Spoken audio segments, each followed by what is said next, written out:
Antes de empezar, quiero mandar un saludo especial a CharlieB2007, seguidor leal de mi Twitch. ¿Qué tal, brownies y pegasisters? En esta ocasión vamos a continuar con nuestra amada sección de Pregúntale a Flash, en donde responderé 5 de sus preguntas que me hayan dejado en los comentarios sobre nuestra amada franquicia de burras de colores, siendo la pregunta más importante en esta ocasión la de cómo llegó la tecnología de la quinta generación a Equestria. Y como siempre, les recuerdo que si quieren participar en esta sección deben escribir en los comentarios de cualquier video o publicación la etiqueta Pregúntale a Flash, seguido de su respectiva pregunta, pero solo una, no una fila de preguntas. Además, si quieren saber si su pregunta ya fue respondida, pueden consultar mi lista de reproducción con todos los Pregúntale a Flash que van hasta ahora. Y por supuesto, si desean tener prioridad en la próxima selección o tener una respuesta personal mía, pueden volverse miembros del canal en cualquiera de los 3 niveles, en donde además tendrán cosas como insignias, emojis, acceso anticipado a algunas publicaciones y a la mayoría de los videos. Por lo que sin más, comencemos. En nuestra primera pregunta, Titi cuestiona si es que creo que haya más de las 3 ciudades que ya conocemos en la Equestria de la quinta generación. Y la verdad yo diría que sí, Titi, ya que es una idea bastante popular que se ha generado en el fandom, puesto que sí podría ser bastante drástico que después de establecer de que Equestria tiene el tamaño de un país entero, con decenas de ciudades y pueblos, cada una con un número variado de poblaciones, pues sea realmente raro que todo se reduzca a 3 locaciones. Claro, conociendo el contexto de esta Equestria, tiene sentido que esto sea de esta forma. Pero creo que más de uno como yo tiene la idea de que se pueden encontrar otros poblados enteramente habitados por una o varias razas de ponis, los cuales, al igual que estas ciudades, puedan tener sus ideas y costumbres erróneas sobre los extranjeros. Lo que sí es seguro es que muchas de las ciudades conocidas de la antigua Equestria aún siguen ahí, o al menos sus escombros, pues ya vimos en los cómics de la G5 a lo que una vez solía ser Canterlot, ahora enteramente devastada. Pero con solo eso nos confirma que muchas de las ciudades vistas y conocidas de la G4 aún andan por ahí, y muy probablemente algunas de estas aún pueden contar con población. De hecho, hay ciertos indicios de esto, o al menos algo que podría ser visto como un indicio, puesto que se ha llegado a mencionar que Pip tiene 1.6 millones de seguidores, así como su video de fallos, el cual menciona que tiene 6 billones de visualizaciones, cantidades bastante altas para una población muy reducida, puesto que entre los ponis terrestres y unicornios realmente no parece que superen a los 1000 habitantes, y los Pegasos, si bien pueden que alcancen esa cifra, dudo mucho que aún sumando a los otros dos lleguen a la mitad del millón, lo que bien podría ser explicado con que haya muchos más ponis ubicados en otros lugares que no conozcamos. En sí, podríamos volver a la comparación de la G5 y Fallout de Equestria, o a la franquicia de Fallout en general, en donde las ciudades donde habitan las 3 razas son una especie de refugio, cada uno con su historia e ideologías, pero una vez que los personajes salen de estos refugios, podrían toparse con ruinas de la antigua era, así como comunidades completamente nuevas y desconocidas con distintas intenciones, por lo que es solo cuestión de tiempo para que nuestros protagonistas decidan aventurarse más allá de los límites conocidos y así poder encontrarse con otros ponis, e incluso con otra especie de la que sepamos muy poco.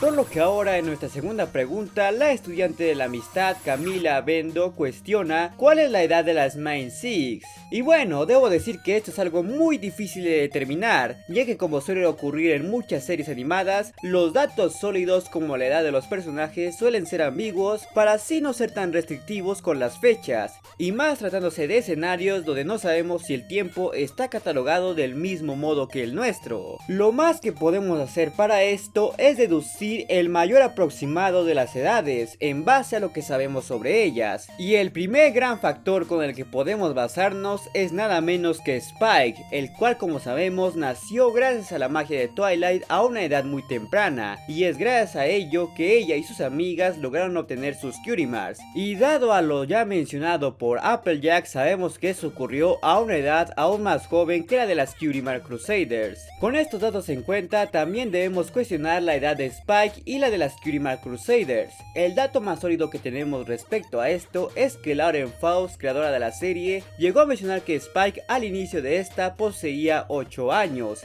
un dato que yo personalmente no confío mucho. Pero si tuviéramos que tenerlo en cuenta, esto quiere decir que han pasado por lo menos 8 años entre la obtención de las Cutie Marks y el inicio de la serie. Asimismo, en el episodio El Gran Retoño se nos ha mostrado que las Cutie Mark Crusaders, o al menos Apple Bloom, es mayor que Spike, ya que ella ya era una bebé de al menos un año o quizás un par de meses antes de que Applejack obtuviera su Cutie Mark. Por lo que con esto en cuenta podemos llegar a suponer que las chicas obtuvieron sus Cutie Marks a los 8 a 10 años, mientras que las Crusaders podrían haberlas obtenido entre los 10 a 12 años, dándonos así una edad de 16 a 18 años en el inicio de la serie, y una edad de 20 y 22 años al final de esta, lo cual también parece encajar con las edades de las Sequestra Girls, las cuales siempre se han presentado como adolescentes en etapas de estudiantes de secundaria. Sin embargo, estos datos, aunque un tanto convincentes, también parecen chocar con otros, los cuales sugieren que las Main Six están en una etapa de adultez joven.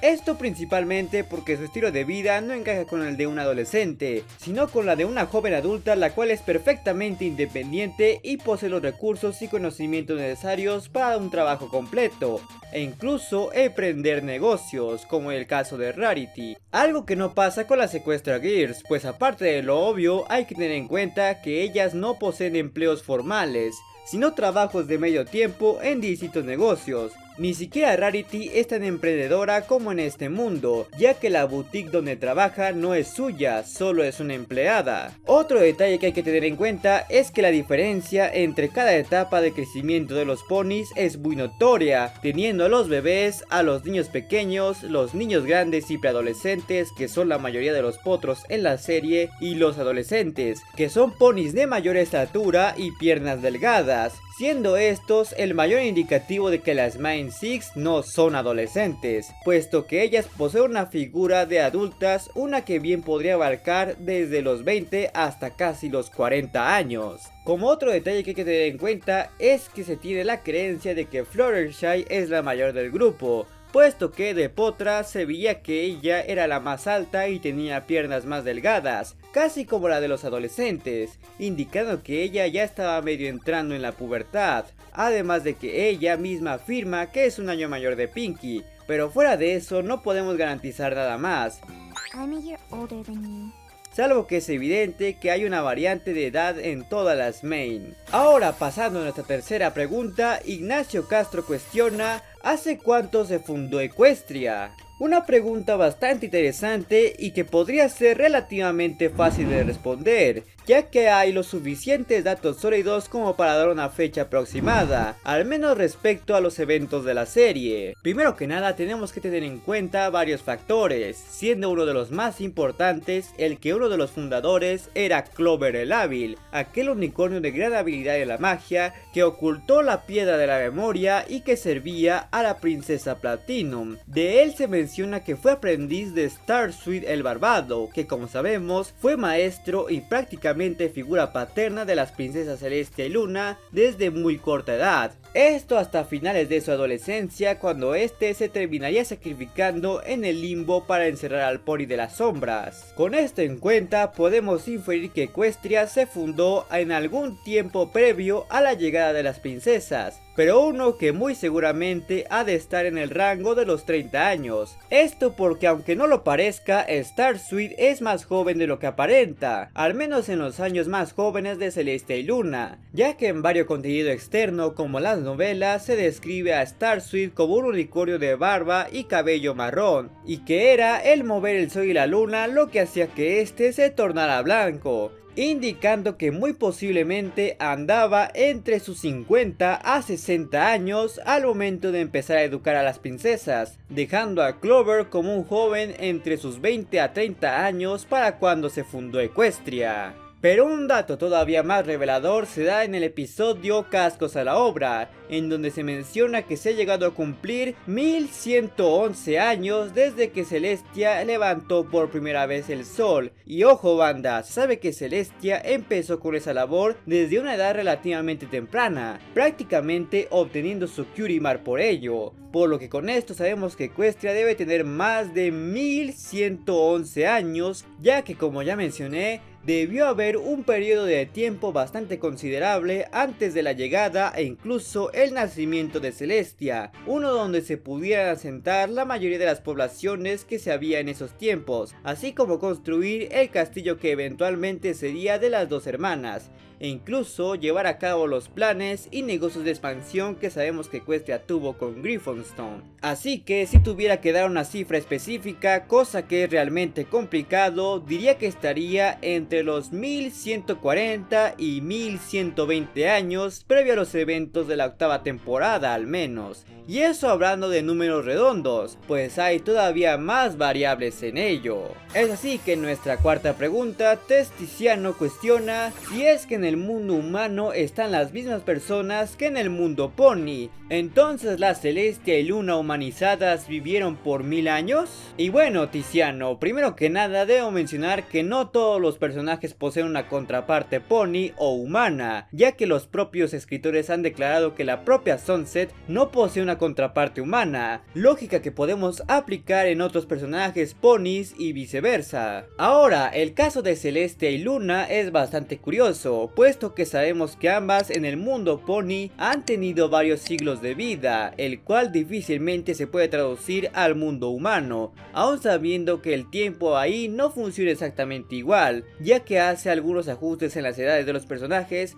para que así encajen en el concepto de adolescentes. De hecho, una de las cosas que más llaman la atención en estos cambios es el de Cadence, ya que ahí parece tener casi la misma edad de Celestia y Luna, aun cuando sabemos que en Equestria ella es muchísimo más joven que ellas. Y claro, no hay que olvidar el hecho de que en ese mundo no existe la magia, al menos no de la misma forma que en Equestria, así que es poco probable que les den inmortalidad a las directoras de Canterlot High. Por lo que no banda, es bastante seguro que la Celestia y Luna en el mundo humano no posean los mismos 1000 años que la Celestia y Luna de Equestria, y es muy probable que se trate de simples mujeres en sus 30 años lidiando con la vida adulta y la soltería. Pero entonces, ¿quiere decir que durante gran parte de su longevidad Celestia y Luna no tuvieron contrapartes humanas? Bueno, puede que sí, pero no de la forma en la que muchos piensan. Pues para quien no lo sepa, durante la segunda temporada de la serie de cortos de Equestria Girls, llegamos a ver a dos personajes bastante peculiares, siendo estas dos chicas sin nombre, las cuales el fandom apodó como Summer Solstice y Space Cam, quienes se destacaron por tener un enorme parecido a las propias Celestia y Luna, solo que más jóvenes, estando en una etapa de adolescencia y joven adulta. Así que para muchos, incluyéndome, no es difícil imaginar que esta sea básicamente el cómo Celestia y Luna mantienen una contraparte humana durante su longevidad, teniendo varias encarnaciones de sí mismas en ese mundo al más puro estilo de Link y Zelda, algunas como en este caso coexistiendo con una diferencia de edad,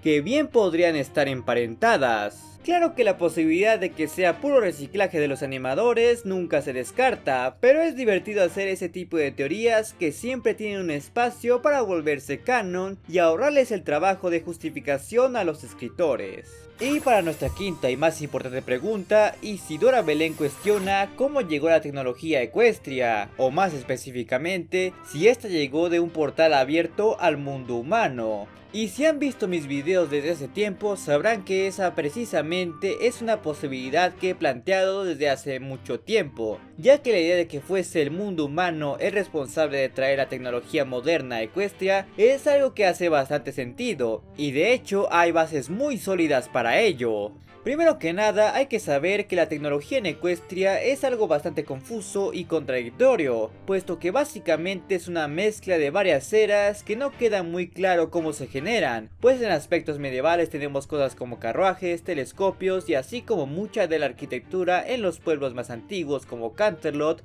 o el Imperio de Cristal. De la era industrial es donde se ve la mayor influencia, con trenes, hornos, globos aerostáticos, máquinas de coser, grúas, imprentas, proyectores de cine, alguno que otro vehículo motorizado y hasta teléfonos de rueda en algunos lugares, además de que ahí viene la gran mayoría del estilo arquitectónico en muchas de las ciudades vistas, mientras que de las eras más modernas, aunque no realmente actuales, podemos ver ciertos elementos como videojuegos de arcade, yates lujosos, consolas de música y varios juegos mecánicos. Incluso en la misteriosa yegua bienhechora se alcanza a ver un generador de energía, muy a pesar de que jamás han sido claros con respecto a si usan electricidad. Así que realmente no hay una forma segura de determinar cómo es que avanza la tecnología en Equestria, pero lo que plantea la pregunta es algo que se ha llegado a proponer desde hace tiempo, y es el hecho de que Twilight pudo haber utilizado su puesto de gobernante de Equestria y sus conocimientos y conexiones del mundo humano para atraer mucha de la tecnología que vimos en la quinta generación. Esto se basa principalmente en el hecho de que, como se ve en los cómics de la temporada 10, Twilight planea enviar embajadores a otras tierras para así llegar a acuerdos diplomáticos con la intención de intercambiar recursos y conocimiento, con el propósito de incrementar su influencia y llevar avances que mejorarían la vida de todos. Cosa que, como vemos en el salto de tiempo, convirtió a Equestria en un lugar muy diverso de especies, al menos por un tiempo. Por lo que la idea de llevar a cabo un plan muy similar en el mundo humano no sería tan descabellada, aunque claro, muy probablemente este tuvo un proceso más complicado y tardado, dado que el mundo humano no tiene muchos conocimientos y antecedentes con Equestria, lo que podrá explicar que en el salto temporal aún no se ven esos avances tecnológicos. Sin embargo, esta idea no está del todo sustentada, ya que recordemos que en la película de nueva generación, solo Altos de Zéfiro estaba completamente equipada con los avances más recientes en tecnología, mientras que Bahía Yavimar estaría un tanto más atrasado, no contando con teléfonos inteligentes, usando teles de baja definición y de forma ancha como las que había en el siglo pasado, y utilizando un tranvía como medio de transporte principal, que es tan solo un vehículo ligeramente más avanzado que el tren, y ni se diga del Bridlewood, que parecía haberse quedado en la misma posición que la G4, llegando a usar maquinaria arcaica para sus juegos. Y no sería hasta que las tres razas se reconciliaran que Altos de Zéfiro proporcionaría los mismos avances a las otras ciudades, y aún así es bastante notable que aún no cuentan con total modernización, pues se sabe que aún utilizan carruajes como medio de transporte principal y que el globo aerostático aún era el medio predilecto para el transporte aéreo, aunque desde el punto de vista ambiental tiene sentido que Twilight no quisiera traer autos o aviones modernos sabiendo el alto nivel de contaminación que generan, pero es evidente que aún se ve esa disparidad en los avances tanto que en las locaciones como en categorías, lo cual mantiene la posibilidad de que esta simplemente se desarrolló como toda la demás vista en la G4, pero eso no quita la posibilidad de que Twilight por lo menos se haya inspirado en sus experiencias en el mundo humano para generar esas tecnologías, pues ella vio de forma directa el uso de cosas como celulares, televisiones o computadoras, y únicamente se haya enfocado en replicarlas usando los recursos de su mundo. Así que de una u otra forma el mundo humano pudo haber influido en eso. Pero si ahora quieres saber todas las curiosidades del episodio 21 a 24 de la serie de Cuenta tu Historia, o la triste realidad de la fama de Pip, te dejaré las respectivas ventanillas a las que puedes hacer clic. Y como siempre, quiero agradecerles a todos los suscriptores que se han convertido en miembros del canal y a mis suscriptores en Twitch. Además de recordarles que se suscriban, den like, activen la campana y síganme en mis redes sociales y en mi canal de Twitch que están abajo en la descripción. Así como se suscriban a mi canal secundario y a mi canal de gameplays. Por lo que nos veremos muy pronto.